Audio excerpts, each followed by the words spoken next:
रमेश जी के सबसे छोटे बेटे मोहन का विवाह धूमधाम से संपन्न हो गया था। रमेश बाबू और सुशीला देवी की 4 संतानें थी, 3 बेटियां और चौथे में सबसे छोटा पुत्र मोहन। रमेश बाबू जब करीब 30 वर्ष पूर्व इस शहर में आए थे, तो उन्होंने सड़क किनारे साप्ताहिक बाजार में रेडीमेड कपड़े बेचने का काम शुरू किया था। एक कमरे का घर, उसी में किचन, बेडरूम और दुकान का सामान भी। बेहद तकलीफ भरे जाने कितने वर्ष गुजारे थे उन दोनों ने, किंतु कठोर परिश्रम और बच्चों को बेहतर जीवन देने की ललक की वजह से वो हर मुश्किल से लड़ते हुए आगे बढ़ते चले गए थे। आज शहर के मुख्य चौराहे पर उनके मशहूर रेडीमेड कपड़ों और साड़ियों का शोरूम था और अपना बड़ा सा घर था। गाड़ी घोड़ा नौकर चाकर सब कुछ था। फिर भी रमेश बाबू और सुशीला देवी एक एक पैसा बस बच्चों पे खर्च किया करते थे। खुद पे खर्च करना तो जैसे कभी उन्हें आया ही नहीं।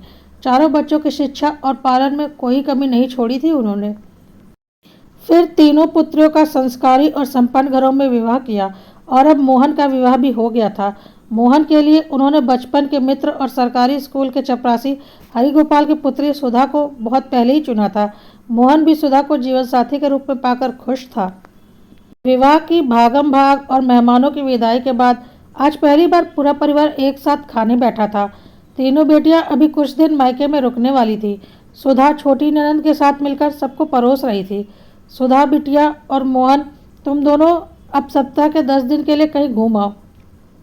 तुम दोनों का दाम्पत्य जीवन आरंभ हो रहा है। विवाह के उपरांत मनुष्य का एक नवजन्म होता है। ऐसे में तुम दोनों कुछ दिन किसी ठंडे और हरे भरे इलाके में बिता आओ, ताकि दाम्पत्य जीवन में हमेशा ठंडक और हरियाली बनी रहे। रमेश बाबू ने भोजन के पश्चात इलायची का दाना मुंह में रखते हुए कहा, तुम्हारे बाबूजी ठीक कह रहे हैं बेटा। दुकान और घर की फिक्र छोड़कर तुम दोनों कुछ दिन बाहर घूम आओ। सुशीला देवी बेटे की तरफ देखते हुए कह रही थी। माँ बाबूजी, आप दोनों की अनुमति हो तो मैं कुछ कहना चाह रही थी। सुधा नजरें नीची करते हुए बीच में बोल पड़ी। हाँ बेटा, बोलो बोलो, इसमें भला अनुमति की क्या बात है। सास ससुर एक साथ बोल पड़े। माँ बाबूजी, आप दोनों ने पूरा जीवन बच्चों के बेहतर भविष्य के लिए खपा दिया है।